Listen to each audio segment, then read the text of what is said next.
his own words, he was a general before a politician, but that didn't stop Pervez Musharraf from serving Pakistan as head of the government for nearly 9 years, 7 of them as president. Considered an ally to the US in the war on terror, Musharraf had a controversial reign. Opponents within the country accused him of censorship and of being a dictator.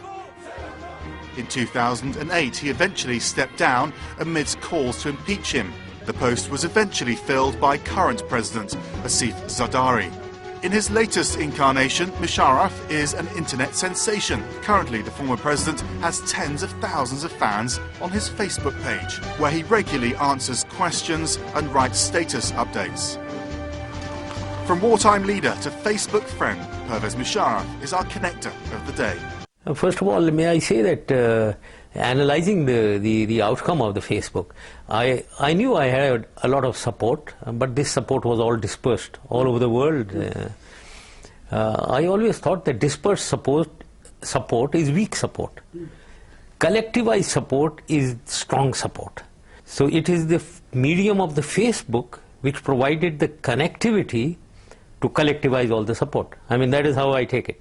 So therefore, I'm very grateful to the Facebook for collectivizing all the support that I have now. On Facebook itself, you have said that you're a strong believer in freedom of the print and electronic media, and yet, at least at the end of your tenure, your time in power was defined by sort of clampdown after clampdown on the media. So when did you have the change of heart, as it were? No, there's no change of heart at all. I always believe in the freedom of the media. I believe that while they should be free, they should be independent, they should be accountable also. They must show responsibility. All right, well, we've got lots of questions from viewers. And Wakas, who represents what dozens of people have asked on our website, the Connect World website, is that many of your supporters want you to return to Pakistani politics. Do you have any plans to return? If Pakistan is not doing well, every Pakistani, every patriotic Pakistani feels it in his heart. And I also do that at this moment, Pakistan is not doing too well. So if I can contribute anything to the country, and if the people of Pakistan want me to contribute, I certainly would like to look into that. Would you create your own political party? That's a question from Safi, one of our viewers.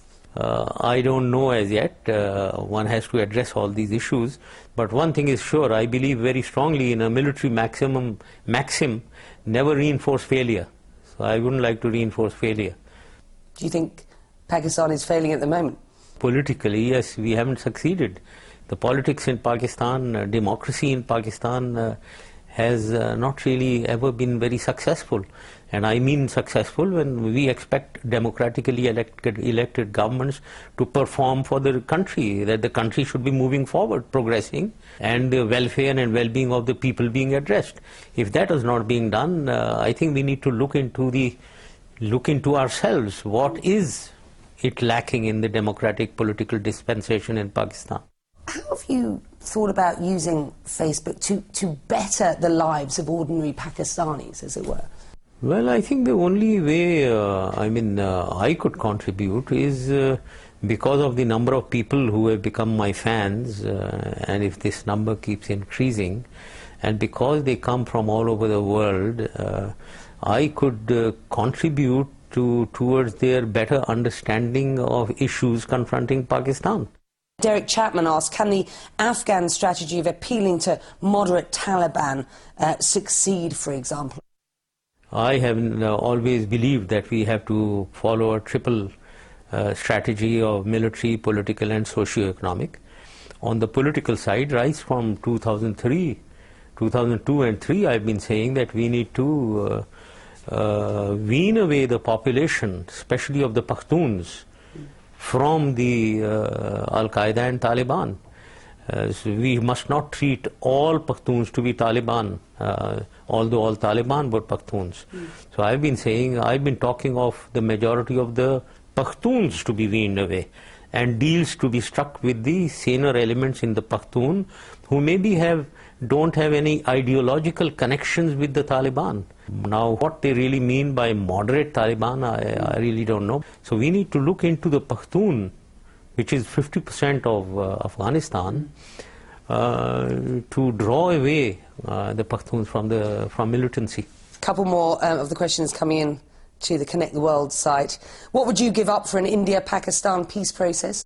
I think it's the most critical thing.